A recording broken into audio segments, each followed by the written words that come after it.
All right, today we're going to unpack one of the most powerful and recognizable images in the entire world, the Hindu goddess Durga. Now, we see her everywhere, right? Especially during festivals. But what does this incredible 10-armed form actually represent? Well, let's dive in and find out. You might have even heard someone say this, especially if you're around a Bengali family. It's the kind of thing people say when they're just totally overwhelmed, juggling a million things at once. It's a modern, relatable feeling that taps right into this ancient image of a goddess who can literally do it all, a symbol of incredible power and capability. But it's about so much more than just being a multitasking pro. There is a whole universe of meaning packed into this single image. We see the fierce warrior, yeah, but every single detail, and I mean everything, from her eyes to the weapons in her hands, it's a symbol, it's a code. So what is this image really trying to tell us? To get it, we've got to go back to her origin story. The scriptures say she was created for one purpose, to defeat the buffalo demon, Mahishasura. See, he was so powerful that no single god could take him down. So what did they do?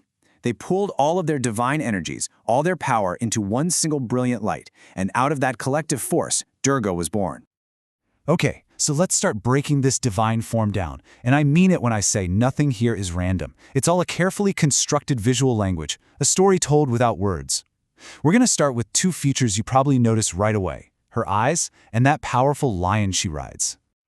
So first things first, you'll notice she doesn't have two eyes. She has three. And that simple number 3 is our first clue. It unlocks the first layer of what she's all about. Each eye represents a fundamental force of existence. Her left eye, that symbolizes desire, and it's represented by the moon. Her right eye stands for action, represented by the sun. And that third eye, right there in the middle of her forehead, that represents knowledge. Pure, transformative energy symbolized by fire. So you've got desire, action, and knowledge all held in perfect balance. And what about a ride? The lion. That was a gift from the great mountain king, Himalaya. But the lion isn't just a vehicle, It's a symbol of her own qualities. That fierce, untamable courage, that immense power, and that unwavering resolve. The fact that she's riding it so calmly shows that she has complete mastery over all that raw power. All right, now for maybe her most famous feature, those 10 arms. And yeah, they're holding a whole arsenal of weapons, but these are not just tools for a battle. Each one is a specific gift from a specific god, and each one carries its own profound spiritual lesson. First up, the trident. This is a gift from Shiva. It's all about having control over the 3 core qualities, or gunas, that make up our human nature. You've got sattva, which is purity and balance, then rajas, which is our passion and energy, and finally tamas, which is ignorance and inertia. So her trident symbolizes the power to master all 3 of those states. Next, the discus, or the Sudarshan chakra. This one's from Vishnu, and its meaning is pretty mind-blowing. It symbolizes that she is the absolute center of all creation, that the entire universe literally revolves around her. By holding it, she's showing her control over the whole cosmos. Then we have the conch shell. This came from Varuna, the god of the seas. When you blow it, the sound it makes is said to be the very first sound of creation itself. And that divine vibration is so pure it just drives away all the negativity and evil forces around. The lotus, a gift from the creator god Brahma, is such a beautiful symbol. See how it's not quite fully bloomed? That represents the process of spiritual awakening. Think about it. A lotus grows up through muddy, murky water, but it blossoms clean and beautiful above the surface. It's a perfect metaphor for how purity and enlightenment can emerge from even the darkest of places.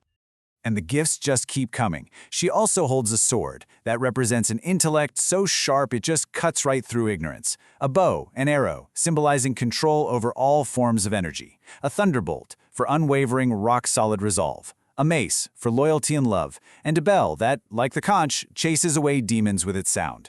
It's literally the combined power of all the gods, right there in her hands. So, we've unpacked her form, but her identity goes even deeper.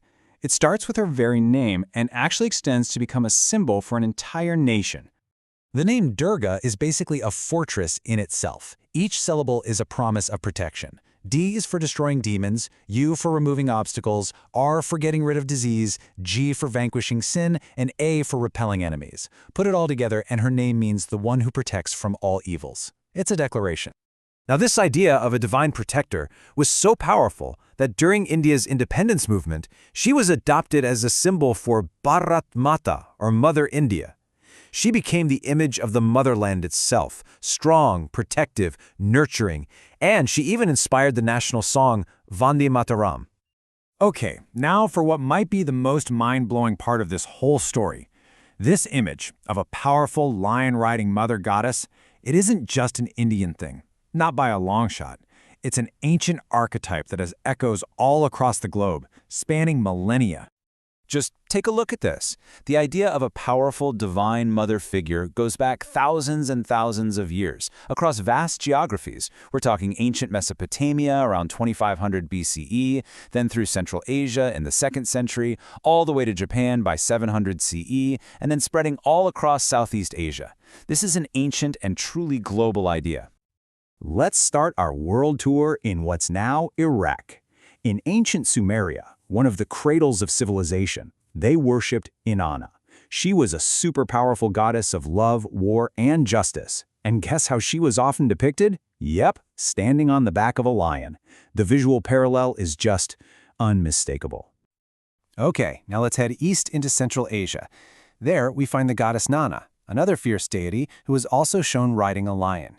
She was a really big deal, so important that the Kushan emperors actually minted her image onto their coins. You can literally trace this idea spreading along the ancient trade routes. And the journey doesn't stop there. By the 8th century, as Buddhism traveled from India, her form was adopted and kind of transformed in Japan. There, she became known as Juntei Kannon, a protective deity. And get this, she's often shown with 18 arms. It's a clear, powerful echo of Durga's multi-armed form. And finally, Hindu influence spread her worship all across Southeast Asia. She became a prominent figure in places like Cambodia and Indonesia.